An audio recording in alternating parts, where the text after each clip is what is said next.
Hello and welcome to Group 6. We would like to present about stem cell technology. Before that, wait a minute. What is stem cell? Well, stem cells are unspecialized cell which can differentiate later to become specialized cell. For example, it could differentiate to be your liver cell, nerve cell, or it could be any cell that you want.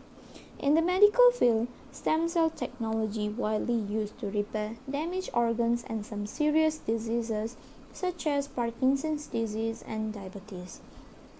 This technology plays vital job in many people's life nowadays. Fun fact, stem cell technology not only apply for humans but also for animals and plants as well. Now, let us see how stem cell technologies work. After the stem cells were taken from the donor, being processed and stored in the stem cell bank,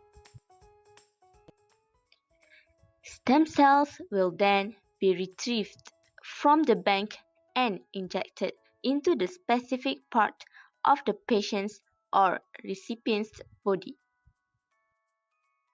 In the body, stem cells divide to form more cells called daughter cells.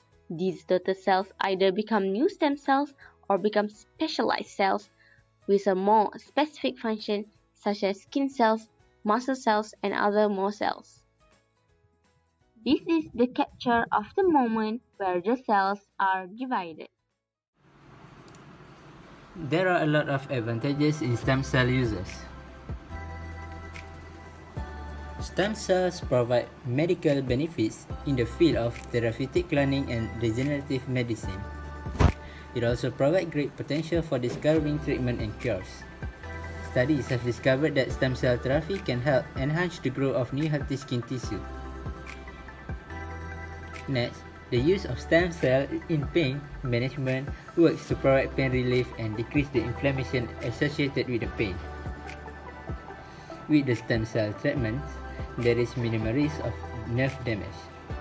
The stem cell is administered directly to the affected area, preventing the nearby nerves from being damaged.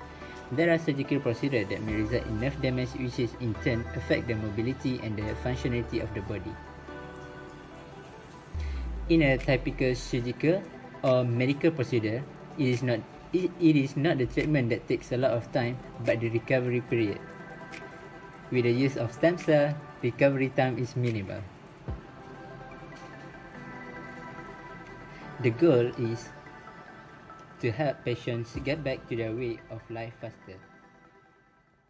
Every coin has two sides. Stem cell technology also has some disadvantages. Firstly, it is not easy to obtain stem cells. Once harvested from an embryo, stem cells require several months of growth before they can be used.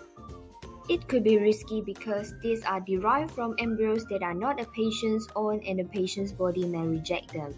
Next, the cost of stem cell therapy can be prohibitive for many patients. In 2021, the cost of stem cell therapy ranges from less than $5,000 for simple procedures to $25,000 or more for complex ones.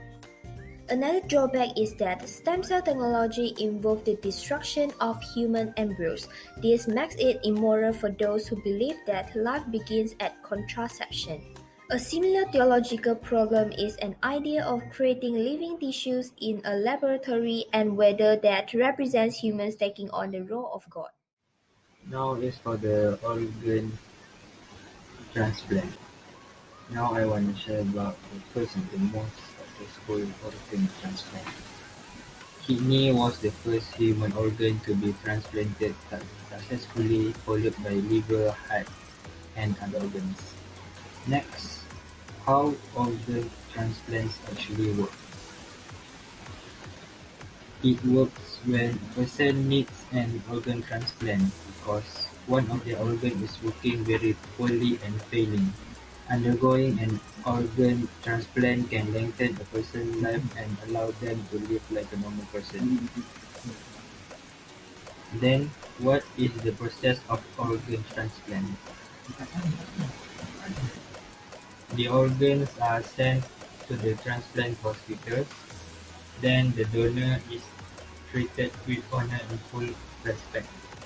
How long do the transplanted organs last? It can be 10 years and above, and the longest reported